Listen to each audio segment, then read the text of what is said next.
நம்ம ஏற்கனவே சொன்னோம், விஜயை கொண்டு வர்றது யார்? ஒன்று காங்கிரஸ் கொண்டு வருதா? காங்கிரஸ் கொண்டு வரானாலே அதுக்கு பின்னாடி தமிழ்நாட்டுக்கு யார் இருக்கா? விஜய் இருக்கிறார். அப்போ விஜய் இருக்கிறாருங்கிறத சிம்பாலிக்காக, ரொம்ப சிம்பாலிக்காக சொல்லி முடிச்சிட்டாரு ஆதவர்ஜினா.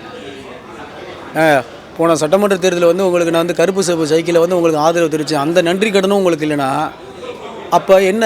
அப்பட்டமாக திமுகவுக்கான ஆளாக தான் விஜய் இருந்தாருங்கிறத அவருடைய கட்சியினுடைய மிக உயரிய பொறுப்பில் இருக்கக்கூடிய முக்கிய பொறுப்பாளர் ஆதவர்ஜினா சொல்லியிருக்கிறாருன்னா, அப்போ இப்போ விஜய் யாருக்கான ஆள்? அப்பட்டமாக அவர் திமுகவோட லாபி தான். திமுக காங்கிரஸோட லாபியினுடைய டைரக்டர் ஏஜென்ட் விஜய் உள்ளே இறக்கி வேலை பார்த்துக்கிட்டு இருக்கானுங்க. இதில் வந்து ஒன்றும் இல்லை, உதயநிதிக்கு விஜய்க்கு நடக்கிற சண்டை, அவங்க 2 பேருக்கு நடக்கிற இந்த சக்காலத்தி சண்டை சொல்லுவாங்கல்ல, அந்த சண்டைக்குள்ளே வந்து இன்றைக்கி வந்து விஜய் லைட்டாக வந்து இப்போ வந்து விஜய் வந்து திமுக எதிர்த்துக்கிட்டு இருக்காரு. அதுவும் ஒரு நடிகையினால். அது நம்ம வெளிப்படையாக சொல்லிக்கிட்டு இருக்க முடியாது, கொள்ளிக்கிட்டு இருக்க முடியாது. புரியுதா உங்களுக்கு? நான் ஏற்கனவே ஒரு விஷயத்தை நான் சொல்லியிருக்கேன், சில விஷயத்தை நான் சொல்லியிருக்கேன். அதாவது மீண்டும் ஒரு விஷயத்தை இந்த இடத்துல பதிவு பண்ணுறேன். திமுகவுக்கான ஆளாகத்தான் எங்கள் ஆள் இருந்தார், ஆனால் நீங்கள் எங்களை போட்டு பார்த்துட்டீங்களடா அப்படின்னு அந்த ஆள் சொல்கிறார்ல. இதுக்கு அர்த்தம் என்னென்னா, ஒன்றும் இல்லை, ஏற்கனவே நீங்கள் பின்னாடி இருக்க வரலாறு நீங்கள் தேடி போகணும். மிகப்பெரிய நீண்டது ஒரு ஆட்சியை கொடுத்த ஐயா கர்ம வீரர் காமராஜர் வந்து சிறப்பான ஆட்சி கொடுத்துக்கிட்டு இருக்கும்போது அறம் இருந்தது.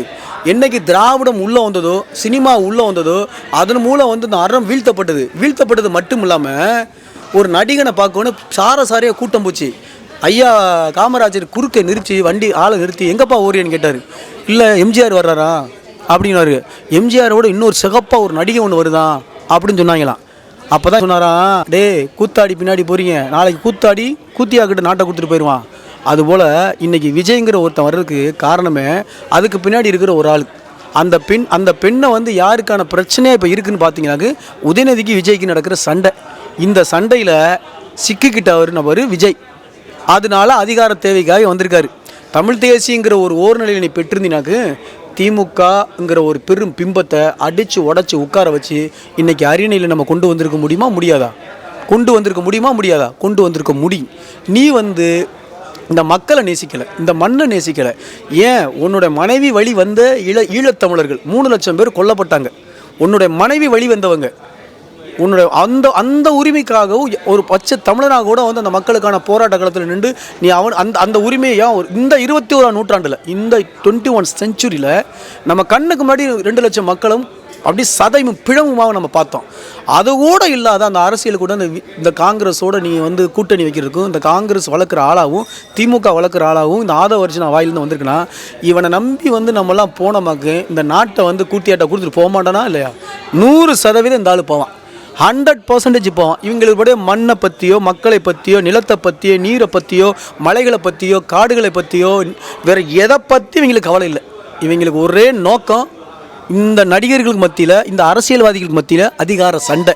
இந்த அதிகார சண்டையில் அரியணையில் உட்காந்து இவனை கண்ட்ரோல் படுத்தணும். அப்படி தான் இருக்கிற ஒழிய மக்களை பற்றி இவங்க யோசிக்கிறதே கிடையாது. எப்படி நம்ம எம்ஜிஆர் வந்து இந்த மக்களை தற்குறி கூட்டமாக ஆக்கிட்டு போனாரோ, இன்னும் எங்கள் அப்பா மாறலைங்க. எங்கள் அப்பா, நான் தான் சொல்லல, எம்ஜிஆரோட தீவிர ரசிகன். எம்ஜிஆர் என்னையா பண்ணாருன்னு கேட்டோமா, எங்கள் அப்பாவுக்கு ஒன்றுமே தெரியாது. ஆனால் எம்ஜிஆர் படகோட்டி படத்தில் ஒரு பாட்டு படித்தார்.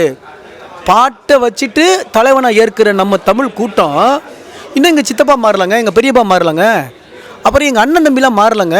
இன்னும் வந்து ரஜினி சொல்லிகிட்டு இருக்கான், இன்னும் வர கமலஹாசன் சொல்லிகிட்டு இருக்கான். திரைத்துறை அந்த அளவுக்கு இந்த மண்டையில் வந்து மூளைக்குள்ளே வந்து நின்று வேலை செஞ்சுக்கிட்டு இருக்கு. அடுத்து வந்து என்னுடைய அடுத்த இளைய தலைமுறை வந்து விஜய்னு சொல்லிக்கிட்டு இருக்கான். விஜயை கடவுளேன்னு சொல்கிறான். ஒரு பொம்பளை பிள்ளை சிரிச்சா பார்த்தீங்களா?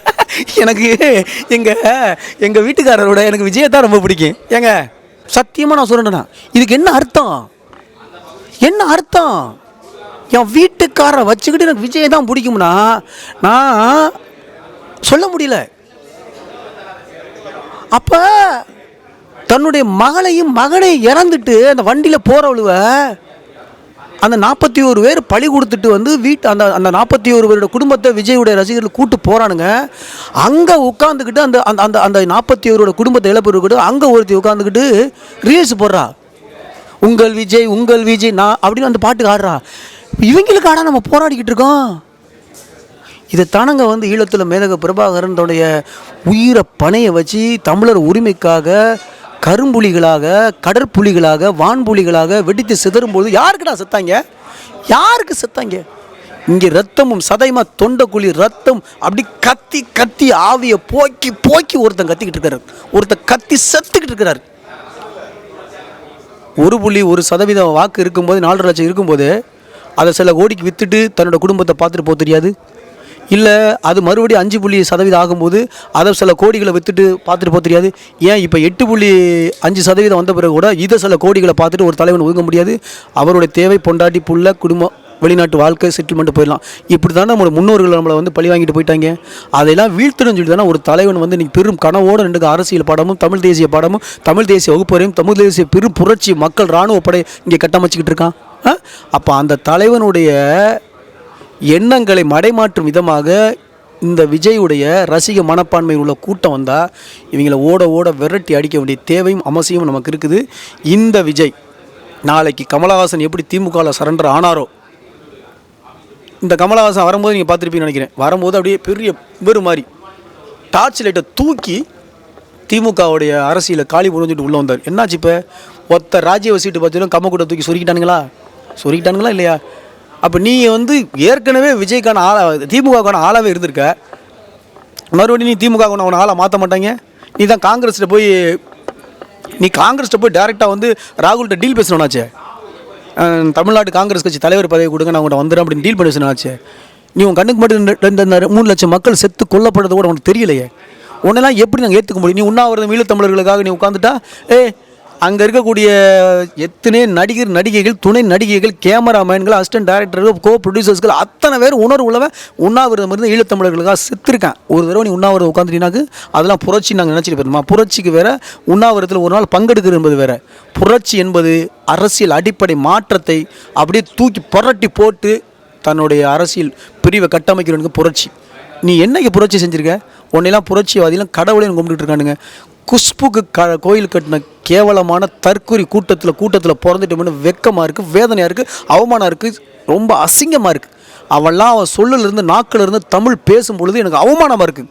ஐயோ, ஒரு 3 தலைமுறையை காயடிச்சு விட்டாங்களே, ஒரு 3 தலைமுறை என்னைக்கு எழுத படிக்க தெரியாத ஒரு தலைமுறையாக தமிழர்களை உருவாக்கினாலும் அதுபோல் ஒரு 3 தலைமுறையை திரைத்துறை பின்னாடி, இந்த எம்ஜிஆருக்கு பின்னாடி, இந்த கமலஹாசனுக்கு பின்னாடி, இந்த ரஜினிக்கு பின்னாடி, இந்த விஜய்க்கு பின்னாடி ஆக்குற தற்குறி கூட்டங்களாக தமிழர்கள் ஆற்றிட்டாண்டே.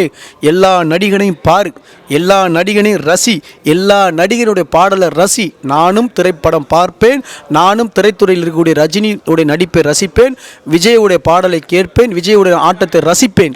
அதை ரசித்ததோடு போயிடும். ஆனால் தலைவனாக அங்கீகரிக்க மாட்டேன். நான் மீண்டும் இந்த இடத்துல ஒரு விஷயம் சொல்கிறேன்.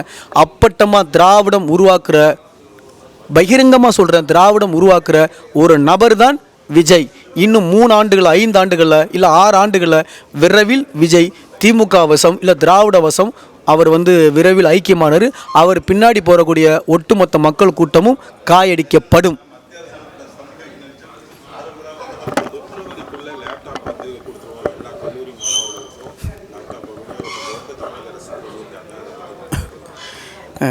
இந்த லேப்டாப் வந்து ரொம்ப வந்து அதை தான் சொல்ல வரேங்க. இந்த லேப்டாப் வந்து இன்றைக்கி நேற்று இல்லை, கிட்டத்தட்ட ஒரு 11, 12ஆம் வகுப்பு மாணவிகளுக்கு வந்து ஜெயலலிதா காலகட்டத்திலேருந்து லேப்டாப் கொடுத்துட்டு இருந்தாங்க. சமீபத்தில் ஒரு 3 ஆண்டு 4 ஆண்டுகளாக வந்து ஒரு 5 ஆண்டுகளுக்கு முன்னாடி லேப்டாப் கொடுக்குறது நிறுத்திட்டாங்க. அது வந்து இந்த +1 +2 மாணவர்களுக்கு வந்து மிகப்பெரிய அளவுக்கு தாக்கத்தை ஏற்படுத்திடுச்சு. இது மூலம் வந்து உளவுத்துறைக்கு என்ன ரிசல்ட் போயிருக்குன்னா, இந்த பள்ளி இந்த கல்லூரி முடித்து போன மாணவர்கள் வந்து ஓட்டர்ஸாக மாறிட்டாங்க.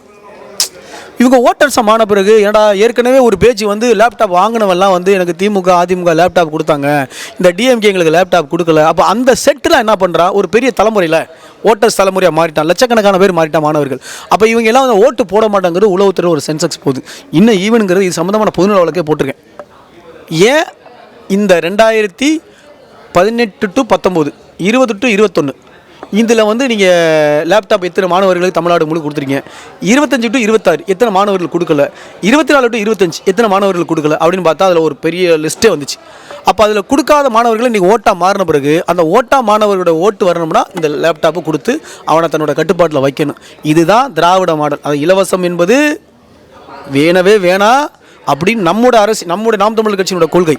ஆனால் இலவசத்தை மட்டுமே கொடுத்து இந்த மக்களை வந்து கூலிகளாகவும் அடிமைகளாகவும் கையேந்திர பிச்சை எடுக்கிற மக்களாகவும் திராவிடம் செஞ்சுக்கிட்டே இருக்குது. அதை மீண்டும் வந்து நம்ம தான் அதை வந்து உடச்சி நிற்கணும். அந்த மாணவர்களுக்கு நான் சொல்லக்கூடிய ஒரே ஒரு விஷயம், லேப்டாப்பு கொடுத்தா வாங்கிக்க, ஆனால் ஏமாத்துகிற பயிலுன்னு உனக்கு தெரிஞ்சு போச்சு. தேர்தலுக்காக லேப்டாப் கொடுக்குறான், வாங்கிக்கிட்டு நீ கரெக்டாக நோட்டை நோட்டையும் வாங்கிக்க, லேப்டாப்பையும் வாங்கிக்க, அது உன் திருப்பம். ஆனால் ஓட்டை இந்த நாட்டை ஆளுகிற என்டிகேவுக்கு நாம் தமிழர் கட்சிக்கு போடு. ஒரு தடவை நீ விட்ட மீண்டும் நம்ம பாதாளத்துக்கு தள்ளப்படுவோம். அடுத்த ஒரு தலைவன் செந்தமிழன் சீமானை நீங்கள் வந்து அடுத்த தலைமுறை, நம்ம 2009 மேதகு பிரபாகரன் தவற விட்டுட்டோம், அடுத்த ஒரு தலைமுறை வந்து பிரபாகரன் நம்ம பிறக்கிறதுக்கு ஒரு கால யுகம் ஏற்படும். அதுபோல் அண்ணன் செந்தமிழன் சீமானை நம்ம தவற விட்டோம், அடுத்த யுகம் தான். சமகாலத்திலேயே ஒரு தலைவன் போராடிக்கிட்டு இருக்கிற அந்த தலைவனுக்கு இறுக கட்டி பிடிச்சிக்குவோம், தூக்கி நிறுத்தி கொண்டு வருவோம். திராவிடம் அந்த உதயநிதி அடுத்து இன்பநிதி கொண்டு வருது, இவங்களை போட்டு பொழந்தெடுத்து தமிழ் தேசிய அரியணையில் உட்கார வைப்போம். தயவு செய்து மாணவிகள் இந்த இது வந்து ஓட்டுக்காக வரும் தேர்தலுக்காக கொடுக்குற ஒரு விஷயம். இந்த சூழ்ச்சியை புரிஞ்சுக்கோங்க.